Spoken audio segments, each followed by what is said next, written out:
I just enjoy dentistry, and I have a really good time going to meetings like this because we got a lot of people that share knowledge. It's really one of the best meetings around for sharing knowledge and learning from your colleagues.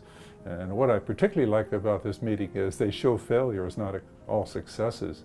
And you know, we call failures a learning experience, and it's very rare that you're going to see meetings where people will actually fess up and say, hey, this thing didn't work. I want to show you where we went wrong. I love it, because that's where we learn. When you have a success, you kind of forget about it, and this meeting's not like that. It's not like most of the meetings that you see. And a lot of the meetings, for example, was particularly with the Europeans, so I'm familiar with it. You'll see all these great successes, but you never see the 1-year result, or the 5-year result, or the 10-year, which is even better. In one of the sessions, I saw a 27-year result. Now that's awesome when you can see that kind of stuff. And that one was working, by the way, but they don't all, of course, and we know that. Nothing lasts forever. But a great meeting. This is really good. Well, let's say that's a new graduate, relative. Say you find it in about the last 5 years or so. Chances are pretty good their dental education did not include the concepts that we're teaching and learning about, and that is to emulate teeth, make teeth that look like and function like natural. Now, everybody wants. Well, I'll tell you what people want in dentistry. They want restorations that feel good, restorations that look good, and restorations that last a long time. And if they're going into the average dentist, that long time thing is pretty questionable because they're not putting in restorations that behave like teeth. They're stressing the teeth. They're causing them to break.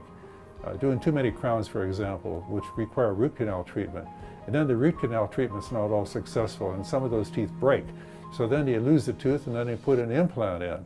Well, that's crazy when you got what we have here, where we're building on the structural integrity of the tooth and just basically supplementing nature. We're making it like Mother Nature would have built. But we don't have the biological materials, so we have to find the appropriate substitutes. That's what it's all about. They want dentistry, like I told you, it looks good, feels good, lasts a long time. And where biomimetics beats all of the others is to last a long time, because the complications are minimal. We don't want what we call catastrophic failure, which leads to extraction of the tooth. So we're doing everything we can do to make it last for a long time, ideally a lifetime. But sometimes we can't achieve that. Well, we do our best to get where we can get to.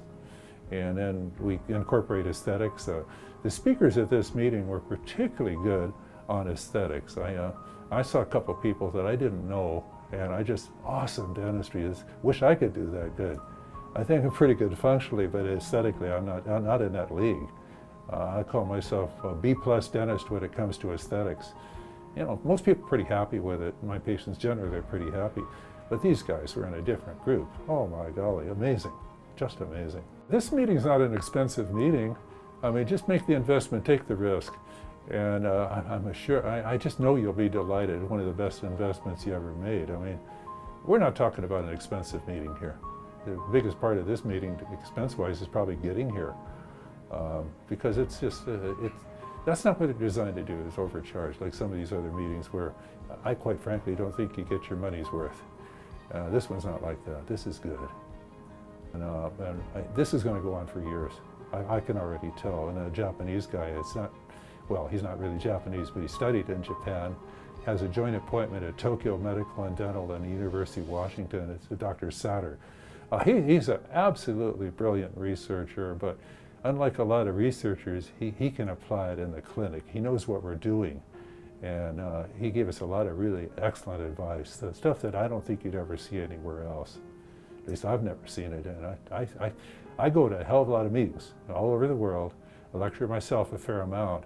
And this was as good a lecture as I've seen in the last 10 years. You know, if you want to do take a look at the speaker list. And a lot of them are really top clinicians, a few are scientists that are not really clinicians.